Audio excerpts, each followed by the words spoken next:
हर खबर पर होगी आपकी पकड़।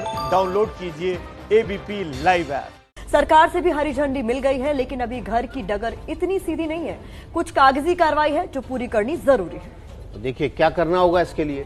महाराष्ट्र से अपने गृह राज्य लौटने के लिए, ये जानने के लिए आपको हमारे संवाददाता मृत्युंजय सिंह की ये रिपोर्ट जरूर देखनी चाहिए। महाराष्ट्र में कई राज्यों के मजदूर, छात्र और श्रद्धालु फंसे हैं जो घर लौटना चाहते हैं, मगर कैसे, ये आपको बताएंगे एबीपी न्यूज संवाददाता मृत्युंजय सिंह। महाराष्ट्र सरकार ने दूसरे राज्यों में रहने वाले लोगों को उनके गांव या उनके शहर जाने की इजाजत दे दी है, लेकिन उसके लिए प्रक्रिया है, पुलिस से इजाजत लेनी होती है। आगे आपको घर वापसी की पूरी प्रक्रिया बताएं, उससे पहले ये तस्वीरें देखिए। पहली तस्वीर है मेडिकल जांच के लिए लगी लंबी लाइन की। दूसरी तस्वीर है पुलिस के पास घर वापसी के लिए आवेदन पत्र जमा कराने के लिए कतार में लगे लोगों की। घर वापस लौटने के लिए सबसे पहले आपको लेना होगा फिटनेस सर्टिफिकेट। फिटनेस सर्टिफिकेट लेने की प्रक्रिया बता रहे हैं डॉक्टर SR मिश्रा।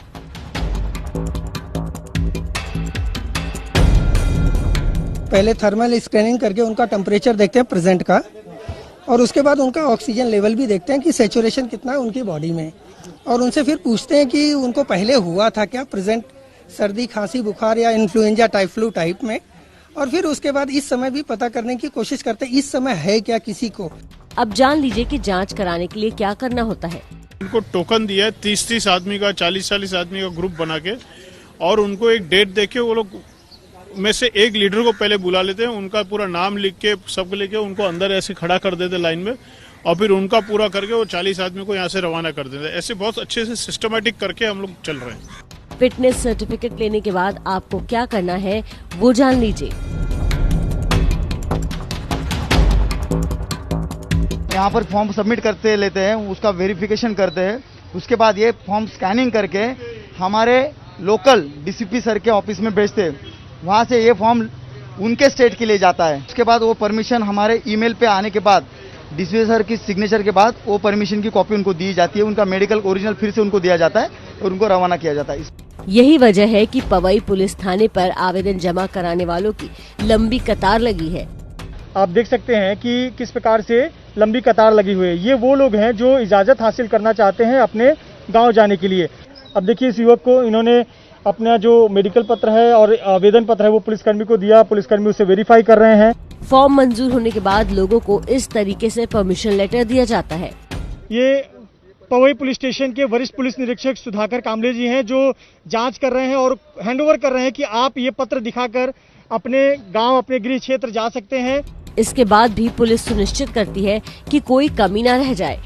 यात्रियों के बैठने से पहले गाड़ी को अंदर सैनिटाइज किया गया। अब ये देखिए बाहर भी सैनिटाइज कर रहे हैं। साथ ही साथ गाड़ी में जितनी क्षमता है उतने ही यात्री जा सकते हैं। इसलिए ये भी ध्यान रखा जाता है कि कोई नियम न तोड़े।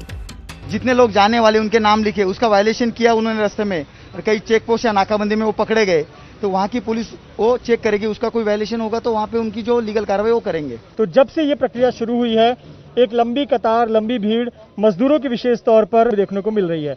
कैमरामैन कृष्णा खापरे के साथ मृत्युंजय सिंह, एबीपी न्यूज, मुंबई। देखा आपने कितनी इन्फॉर्मेटिव रिपोर्ट्स आपके लिए लेकर आए हमारे संवाददाता मृत्युंजय, जो हमारे साथ इस वक्त जुड़ भी गया है लाइव।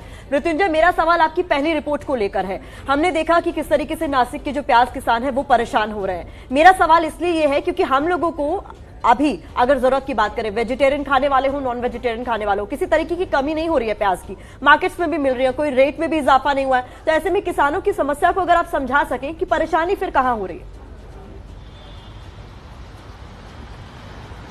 बिल्कुल, इस समय हमारे सामने समस्या नहीं है। हमें 25-30 रुपए किलो प्याज मिल रहा है। इसकी वजह यह है कि प्याज भरी मात्रा में हमारे पास उपलब्ध है, क्योंकि प्याज जो है वो भारत से जो बाहर जाता था वो व्यापार बंद हो चुका है। तो अगर जो प्याज पहले विदेशों में जाता था वो कहीं न कहीं भारत में ही खपत करना है, इसीलिए जो प्याज है वो अलग अलग राज्यों में है। आपको याद होगा नवंबर-दिसंबर का महीना था जब प्याज 80 रुपए 90 रुपए प्रति किलो हो गया था। उस समय बारिश हो गई थी, बिना मौसम का फसल बर्बाद हो गई थी, इस वजह से प्याज महंगा हो गया था। लेकिन अब स्थिति ऐसी है कि प्याज का उत्पादन बहुत ज्यादा हुआ है, खेतों में प्याज पड़ा हुआ है। किसान 6 रुपए 7 रुपए अगर बिक जाए तो बहुत अपने आप को खुशनसीब मान रहा है। लेकिन जो व्यापारी हैं वो किसानों के पास नहीं आ रहे हैं। पहले मध्य प्रदेश के किसान, उत्तर प्रदेश के किसान, हरियाणा के किसान, दिल्ली की मंडी के किसान नासिक आते थे और भारी मात्रा में कई टन प्याज यहाँ से लेकर जाते थे। लेकिन लॉकडाउन की वजह से जो बड़े वाहन है या फिर व्यापारी वर्ग है, व्यापारी वर्ग नासिक या लासलगांव नहीं आ रहा है और इसी वजह से प्याज जो है वो खेतों में ही पड़ा है। लोकल मार्केट में छोटे मोटे टेम्पो में जितने प्याज जा सकते हैं वो प्याज जा रहे हैं, लेकिन ज्यादा मात्रा में प्याज नहीं जा रहे हैं। इसीलिए प्याज की जो जरूरत है वो पूरे देश में पर्याप्त है, लेकिन एक जगह से दूसरी जगह जो जाने के लिए आवागमन के साधन है वो बंद पड़े हुए हैं।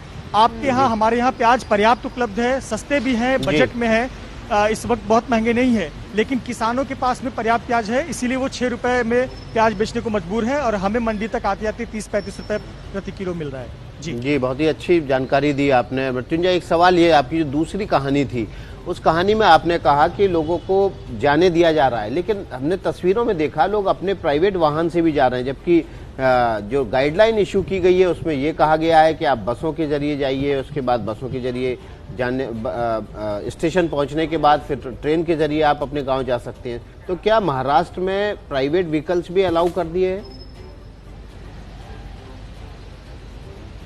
जी बिल्कुल विकास जी, जो प्राइवेट व्हीकल्स हैं वो भी महाराष्ट्र सरकार ने इजाजत दिया है, लेकिन उसके लिए बहुत सारे कुछ गाइडलाइंस बनाए हैं।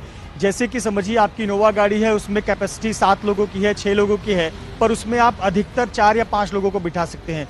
छोटी कार है तो उसमें 2 या 3 लोग बैठ सकते हैं, यानी कि थोड़ी दूरी बनी रहे, साथ ही साथ ज्यादा संख्या में इसमें यात्री यात्रा ना कर सके। पहली शर्त ये हो जाती है। दूसरी शर्त ये हो जाती है कि गाड़ी को जब रवाना होगी उसके पहले पूरी गाड़ी सैनिटाइज करानी होगी। सभी यात्री जो बैठेंगे वो मास्क लगाकर बैठेंगे और फिर यात्रा के लिए रवाना होगी। लेकिन उसके पहले की जो प्रक्रिया है, आपको पुलिस आवेदन पत्र भरना होगा, जो हमने अपनी रिपोर्ट में दिखाई। पुलिस से आवेदन पत्र पर इजाजत हासिल करनी होगी। उसके बाद उससे पहले मेडिकल सर्टिफिकेट कि सभी को किसी भी प्रकार का फ्लू का लक्षण नहीं है, कोई मेडिकल हिस्ट्री नहीं है, इस आधार पर वो यात्रा कर सकते हैं। जो हम बहुत शुक्रिया आपका मृत्युंजय सिंह तमाम जानकारी के लिए। आप भी अपना बहुत ख्याल रखिएगा मृत्युंजय। केवल मास्क नहीं और भी बहुत सारी चीजें हैं जो आपको स्वस्थ रखेंगी। बहुत जरूरी है आप जैसे लोगों का, ग्राउंड जीरो पर उतरे जैसे हमारे रिपोर्टर सेनानियों का स्वस्थ रहना।